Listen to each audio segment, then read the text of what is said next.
എറണാകുളം ജില്ലയിൽ 11 പേർക്ക് H1N1 സ്ഥിരീകരിച്ചു. 134 പേരെ രോഗലക്ഷണങ്ങളുമായി വിവിധ ആശുപത്രികളിൽ പ്രവേശിപ്പിച്ചിട്ടുണ്ട്.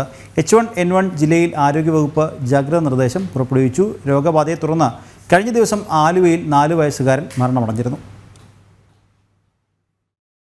എറണാകുളം ജില്ലയിൽ H1N1 പനി പടരുന്ന സാഹചര്യത്തിലാണ് ആരോഗ്യവകുപ്പ് ജാഗ്രതാ നിർദ്ദേശം പുറപ്പെടുവിച്ചത്. ജില്ലയിൽ നിലവിൽ 11 പേർക്ക് രോഗം സ്ഥിരീകരിച്ചിട്ടുണ്ട്.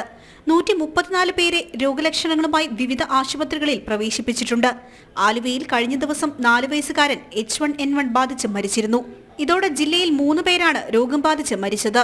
സാധാരണ വരുന്ന ജലദോഷപ്പനി 2 ദിവസത്തിനുള്ളിൽ കുറഞ്ഞില്ലെങ്കിലോ പനി കൂടുകയാണെങ്കിലോ ശ്വാസം മുട്ട്, നെഞ്ചുവേദന തുടങ്ങിയ ലക്ഷണങ്ങൾ അനുഭവപ്പെട്ടാലോ ഉടനെ തന്നെ അടുത്തുള്ള സർക്കാർ ആശുപത്രിയിൽ വിദഗ്ധ ചികിത്സ തേടേണ്ടതാണെന്ന് ആരോഗ്യവകുപ്പ് നിർദ്ദേശിച്ചു. ചികിത്സ തേടുന്നതിലുള്ള കാലതാമസം രോഗം ഗുരുതരമാകാനും മരണം വരെ സംഭവിക്കുവാനും ഇടയാക്കും. വായു വഴിയാണ് രോഗം പകരുന്നത്. രോഗി തുമ്മുമ്പോഴും ചുമയ്ക്കുമ്പോഴും H1N1 രോഗബാധിതരിൽ നിന്നും പുറത്തേക്ക് വരുന്ന രോഗാണുക്കൾ വഴിയാണ് മറ്റുള്ളവരിലേക്ക് രോഗം പകരുന്നത്. പനി, ചുമ, തൊണ്ടവേദന, തലവേദന തുടങ്ങിയവയാണ് പ്രധാന ലക്ഷണങ്ങൾ. സാധാരണഗതിയിൽ ലഘുവായ ഭക്ഷണക്രമവും വെള്ളവും ആവശ്യത്തിന് വിശ്രമവുമാണ് പ്രധാനം. എന്നാൽ ഗർഭിണികളിലും കിഡ്നി, ഹൃദയ, വൃക്ക, പ്രമേഹ സംബന്ധമായ രോഗമുള്ളവരിലും മറ്റു ഗുരുതര രോഗലക്ഷണമുള്ളവരിലും H1N1 രോഗാണുബാധ ഗുരുതരമാകാനും മരണം വരെ സംഭവിക്കാനും ഇടയുണ്ടെന്ന് ആരോഗ്യവകുപ്പ് പുറത്തിറക്കിയ വാർത്താക്കുറിപ്പിൽ വ്യക്തമാക്കുന്നു. ജനം, കൊച്ചി.